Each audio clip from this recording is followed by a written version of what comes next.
Check It Out with Jessica Lee. I'm here with Amartya Banerjee, who is the Director of Customer Success for the B2C business unit at McAfee. Hi, Amartya. How are you? Doing very good. Hope you're taking care and staying safe. Yes, thank you very much. Everyone is safe here. How about you and your team of 2,000 people? Well, it's a new normal, and I think we're all trying to do the best to make sure everyone's safe. So there's a lot of learning that's happened in the last few months to kind of get to the whole work from home new normal. Mm-hmm. So, I'm happy to say that I think we've kind of gotten over that hump, and it's by and large business as usual now. I think the security space is an area that everyone has to constantly be on top of, because you can't afford to have a breach or a hack. And my goodness, in the B2C space, can get into social media and become a huge disaster for the brand. And so you manage a pretty large market, millions of users of the McAfee antivirus product. I wanted to ask you about the trends in the marketplace, right? Because before you're talking about securing the device, but now you're talking about a more holistic approach to security. Explain a bit more about that. Sure. Yeah, I think one of the things that's been happening is the traditional securing the device. It could be a laptop, it could be a phone. Is still kind of important. I think people want to protect those assets. But more and more increasingly, given that it's an online world, you yourself and the rest of your family are increasingly, going online. Work from home, school from home are really good examples. So it's slowly becoming important to sort of transcend from being a more device, just securing the device from a concept perspective, to being more holistic in the approach and trying to secure the user. Right? And the user could be you and me. It could be our families. It could be all of those instances where we are trying to do something online where you want to make sure that you're protected in that online transaction, both from a privacy perspective, perhaps the transaction itself. It could be with maybe a financial institution. So that, I think, is sort of moving it to a slightly different form of security. You could say that security is moving into a realm that kind of covers the personal safety and your asset safety aspects. When you say personal safety, I am thinking, well, it's not just my phone or my laptop. My space right now has so many devices. The IoT of the thermostat or the door ring bell, and the smart TV and the routers. Like, there's so many opportunities of hacking. So as a consumer, I'm not sure where I'm protected, where I'm vulnerable, right? So when you think about the holistic approach to safety, I would like it to be as broad as I can, and not just on the device. Exactly. I think you want to make sure that a simple way of looking at this, I think, could be that if it is going to be online and accessible to someone else, you want to make sure it's protected. And then choose the right levels and the right kind that ensures that level of security for those assets, right? Including the fact that you're going to live your life then more digitally and more online on an everyday basis. And you're right, is that it's not just me, but it's like my kids who are logging online. And so that hacking could come through anywhere and from anyone's device, really. Right, exactly. Okay. But as a consumer who might need help, who might reach out to McAfee and say, hey, I have a problem. Do you see the trend moving towards a lot more of people calling in to get help and really want you to walk them through the process? Or is it more people are now very tech savvy? The younger generation are very tech savvy. So they actually don't need to talk with anyone. They would prefer just find a solution and deal with it themselves, even when it comes to security. You know what? That's a great question, because just the way I think fundamentally what you secure is changing in complexion and size and scope. I think the way customers consume that help, either because they're trying to decide what's the right kind of security for them, perhaps they've decided it and they want to understand what's the best way to use that app or product. And there is obviously the more traditional, hey, I've run into a problem.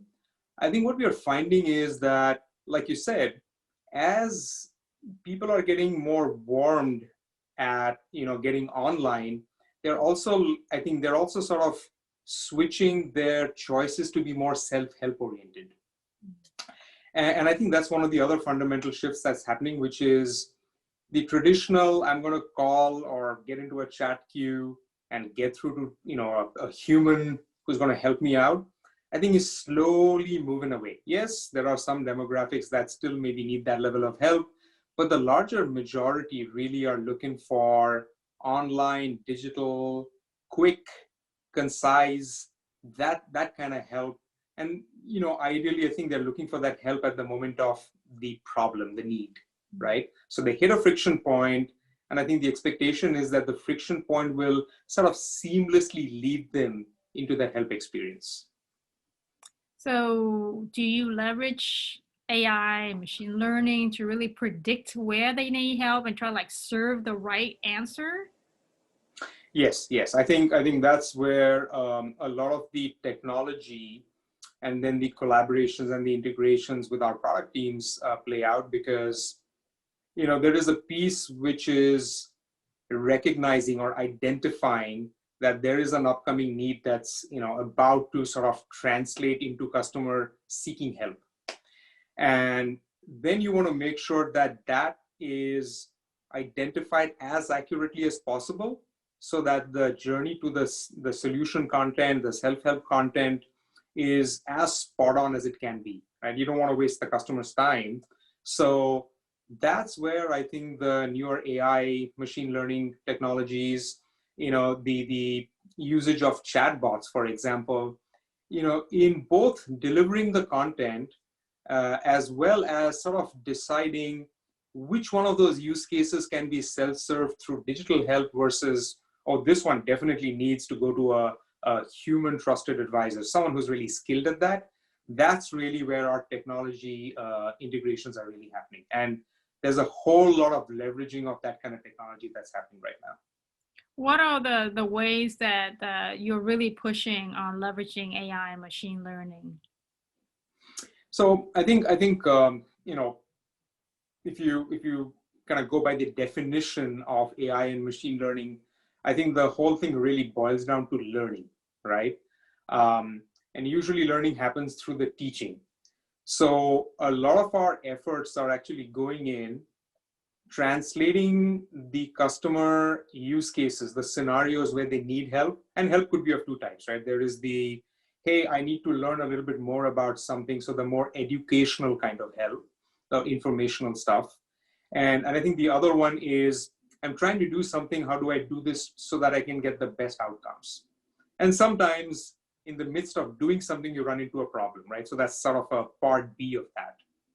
So where I think we're spending a lot of time is we are trying to ensure that the use cases are well thought out, because at the end of the way it plays out is a customer will come to one of these tools, put in a bunch of keywords, and the keywords have to be, smartly analyzed, intelligently analyzed, so that you can show the right content.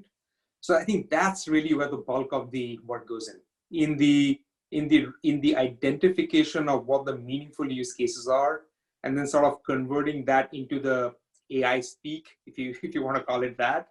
And that then is learned over time, so that the fourth customer that hits that use case almost always sees the right content. So that's sort of cool in a way.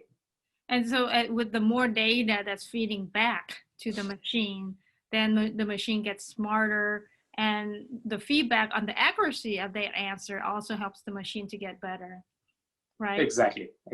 Yeah, it's a cyclical process, right? Yeah. So there's a closed looping.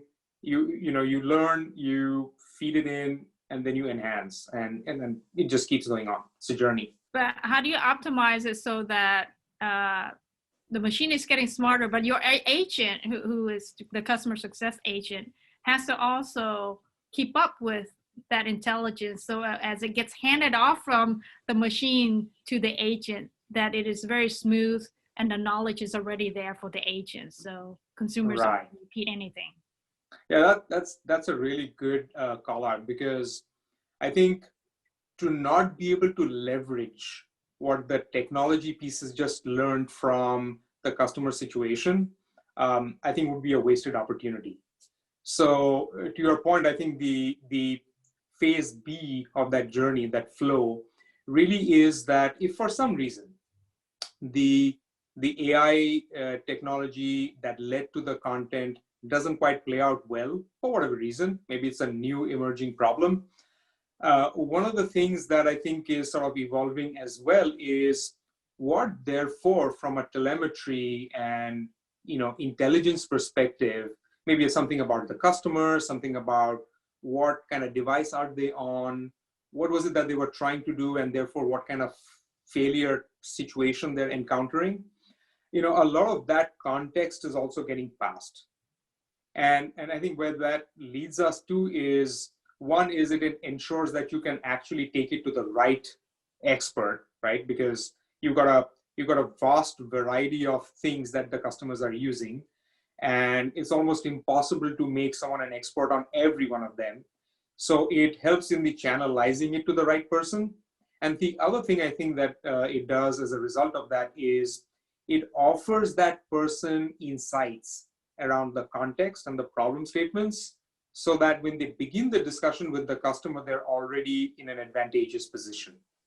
So I think that's the other cool aspect of that technology, because it pulls in all the right level of context to make sure that if they do hit a human trusted advisor at the other end, that's the best possible experience. Amartya, so with the technology enabling you to automate a lot of that interaction and touch point, one area I want to ask is around automating the translation of the support content.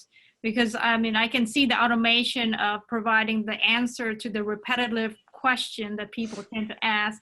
That's fairly straightforward and easy. But what if you're trying to scale your operation so that you're using automation and machine learning to be able to have a small team of English speakers support multiple languages across different continents?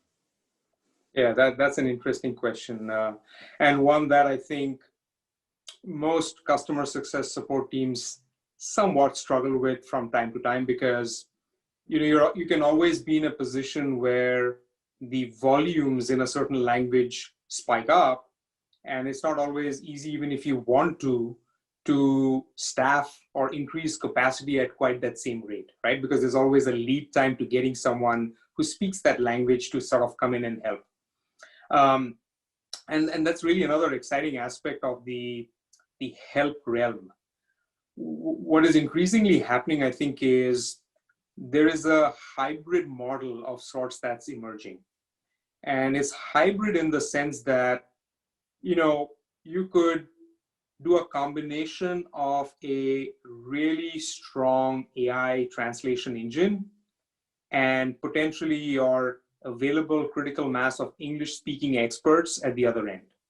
So a good example would be a German customer comes in, they begin the chat in German, it hits this translation engine, and the translation engine then converts it into English, takes it to the expert, and the expert doesn't take that long to look at it and say, I know the exact solution. So they respond back in English, and it goes back to the customer in German. Now, what's cool about this, I think, is that the AI translation engine learns on two fronts.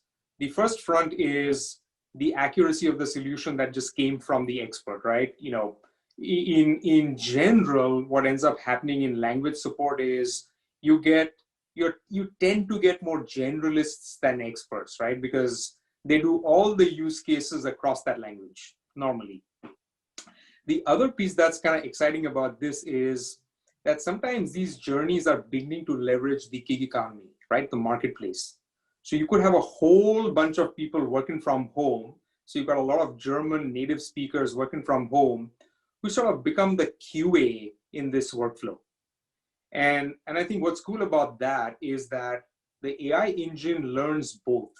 It learns the accuracy of the solution as well as the nuances, right? The cultural aspects that now sort of seem very seamless to the German customer because, you know, they read that and say that must have come from a native German. So it sort of kills two birds with one stone through this leveraging of technology.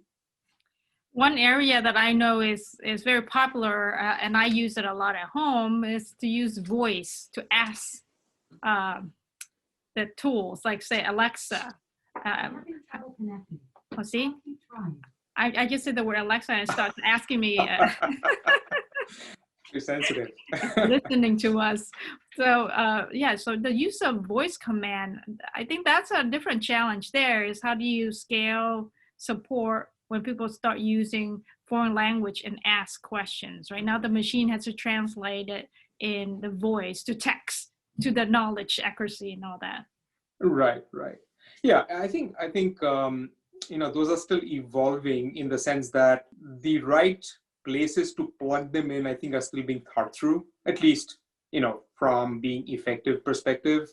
Where I think those are going to start playing some, you know, role is, you know, the traditional IVR is a very customer selection oriented one, right? You know, if you want sales, press 1. If you want support, press 2. If you want something else, press 3.